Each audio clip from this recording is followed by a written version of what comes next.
So today I'm going to go through a quick rundown of some things to pay attention to with your own posture to start working on easing some of that pain that you may be dealing with.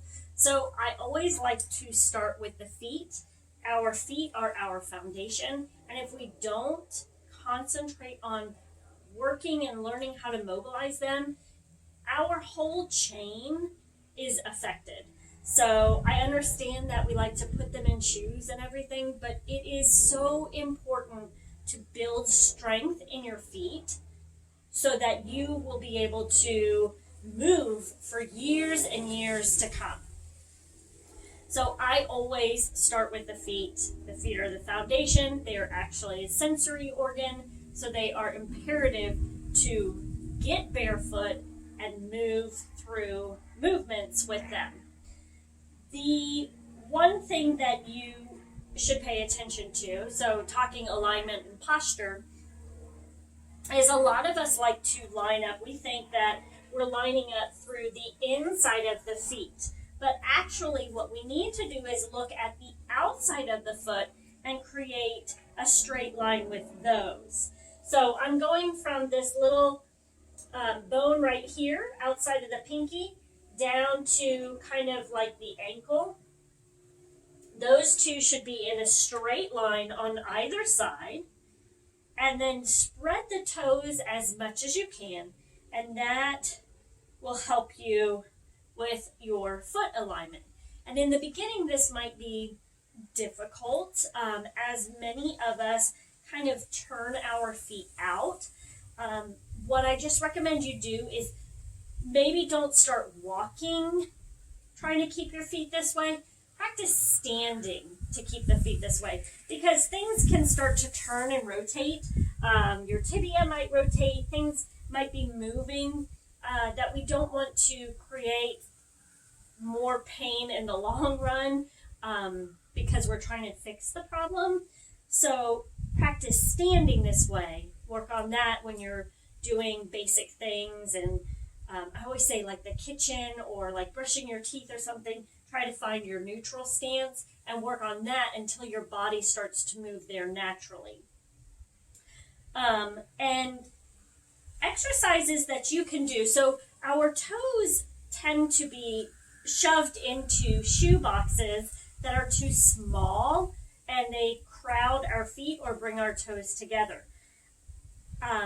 which is a disservice to the foot.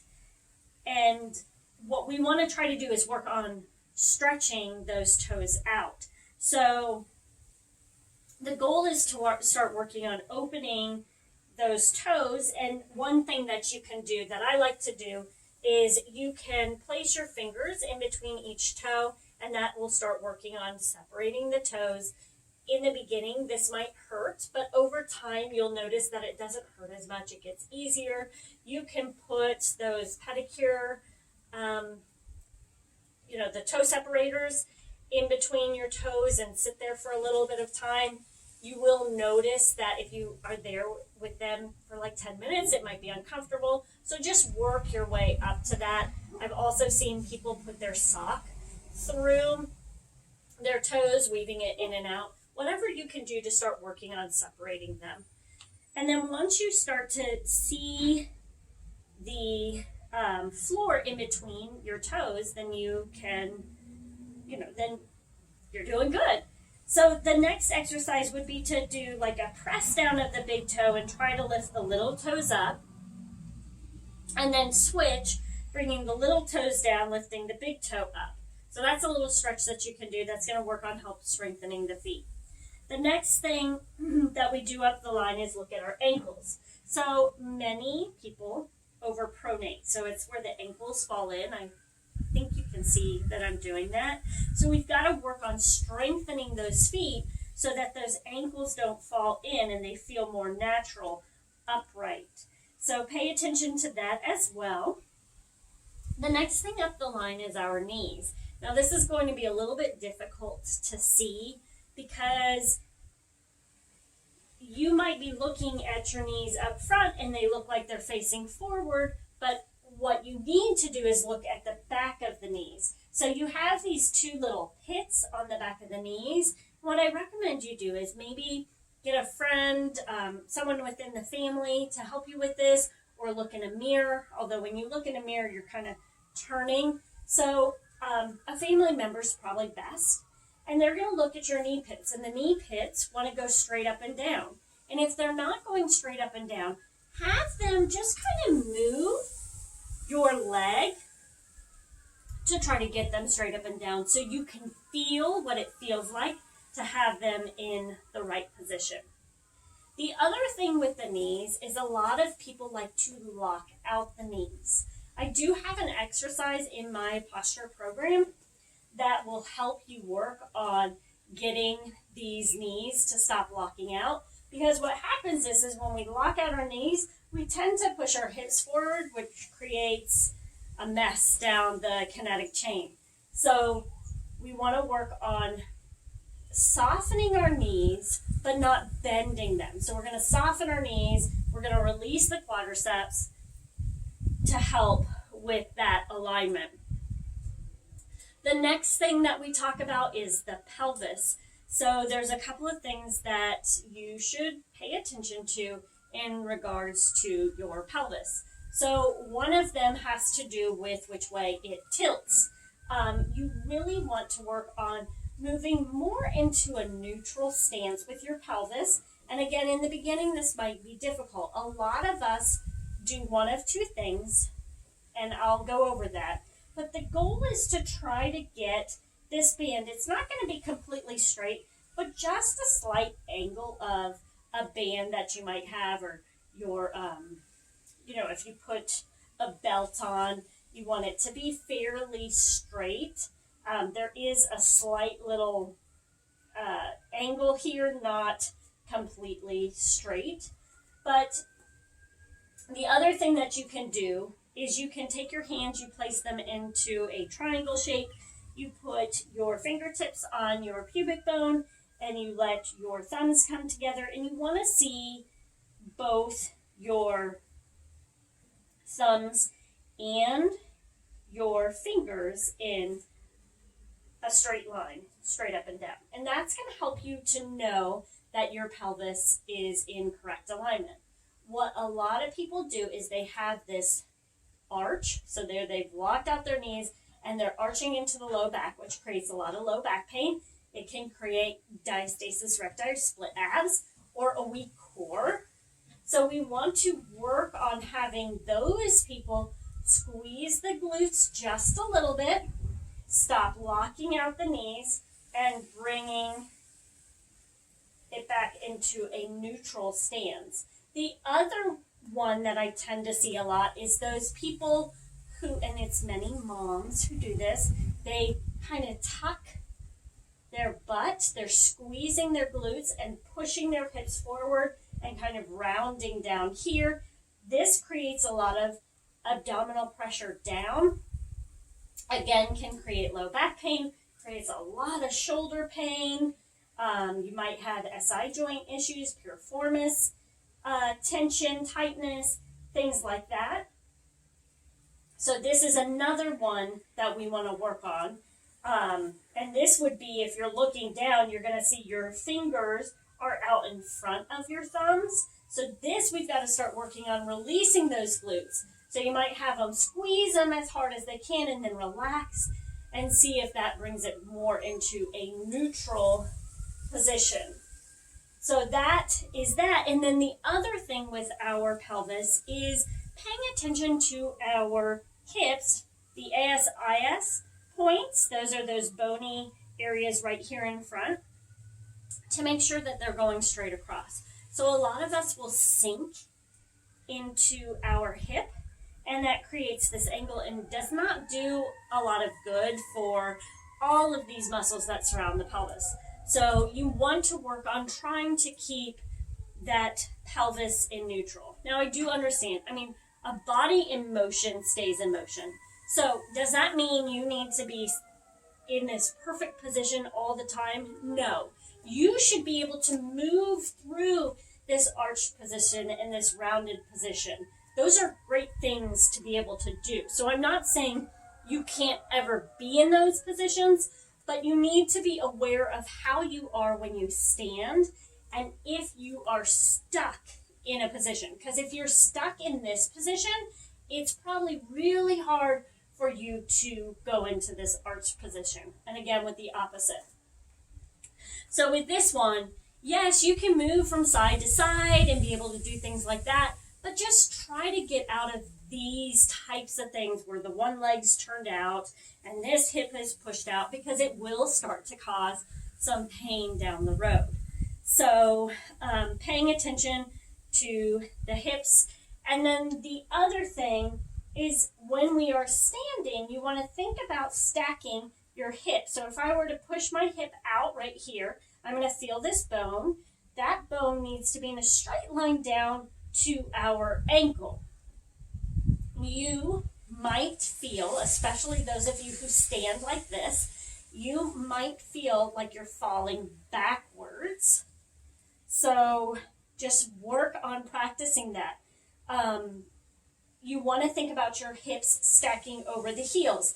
And what I do to recommend this is lift your toes up off the floor.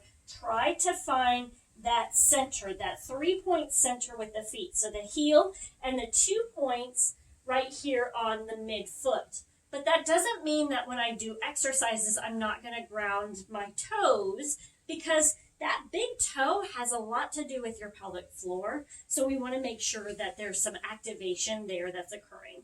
So it's not good to always be back here lifting the toes up like in a squat or something. You want to have an active big toe to help work on the muscles leading up to the pelvic floor.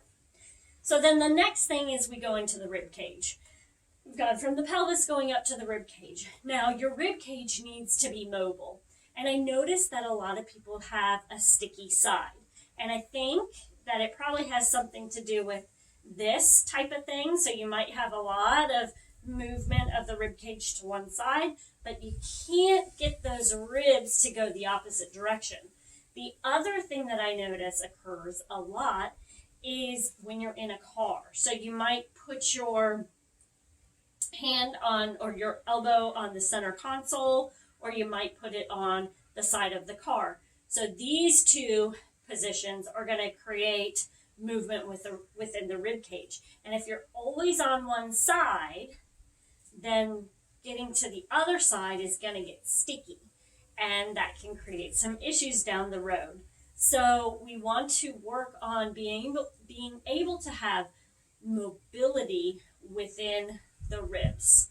So that's another one to just work on, and that just takes time, taking your hands, going back and forth. When you go to one side, if you notice, so when I come to this side, I feel some stickiness right down here. So that's an area that I can massage. I can grab my foam roller, roll into that area to start working on releasing those muscles in that area, to work on lengthening or just holding the ribs towards the one side for a little bit. Again, if you're in a car and you always go on that center console, maybe it's time to switch for a few to go to this side as well. You know, just being conscious of what you are doing through your movement patterns. The other thing that happens with ribs is you will either flare them or you'll grip them. So rib flare tends to be those who have that pelvic tilt. They tilt forward and they flare their ribs out. And that creates a weak core. You can have diastasis recti. You can have some pelvic floor prolapse, incontinence issues. Things like that occur because your pelvis and your torso, your rib cage, need to be stacked so that that diaphragm and pelvic floor can work together.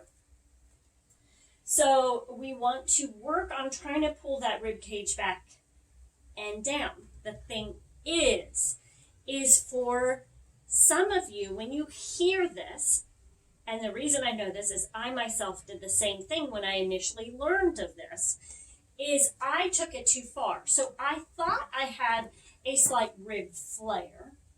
I did have a slight one, but I overcompensated and I gripped. And when I gripped, I started putting pressure down and I created that low belly pooch that you see so many moms have. So that is something to be cognizant of as well, is paying attention. Make sure you're not gripping down, creating pressure down. You want to think about lengthening, but when we lengthen, again, we're not lengthening opening. We're just trying to find that happy medium and hold there. Then you've got your shoulders. So shoulders should be in alignment with the hips, should be in alignment with the ankles. And this is one where we tend to go into this position a lot. So we're going to start working on trying to pull the shoulders back, opening up without flaring the ribs, and allow it to happen naturally. The other thing you need to pay attention to with your shoulders is you don't want to think about pulling them down. A lot of people will say pull down, but we don't want to create more tension up here, so we want it to be a natural down. And I usually will recommend with my clients, just bring your shoulders all the way up to your ears and then relax. That relaxed position is where you should be. You're not trying to press further down. To help get those shoulders in a better alignment, so to speak, you can place your hands in at your side, and you're going to squeeze your hands in at your sides as much as possible so that you can work on creating some movement here. Now, one thing I noticed when I did that myself is I was trying to create pressure by pushing in. We don't want to do that. We want to relax the shoulder and then pull in and then relax the hands. Because the one thing that the hands need to be doing as well is your thumbs should be leading you when you move. And a lot of us have it like this. The back of our hand is leading us because we have this rotation of the shoulder. So we want to work on trying to get those hands to be palms in, thumbs forward. And then the last thing that you can do to work on your posture and alignment is with your head. So I've heard over the years a lot of people say, like, keep your chin up. The problem is when you keep your chin out, it becomes a disconnect between the ribs and the pelvis. And when you have that disconnect, you again create pressure problems with your breathing. So we need to make sure our rib cage and our pelvis are in a line. And that actually means tucking that chin down slightly. And what I like to say is if you think about a string coming up through your spine to the back of your head and you pull that string up, it's actually going to mean your chin is going to drop slightly down. And you want to think about your ear being in alignment with your shoulder.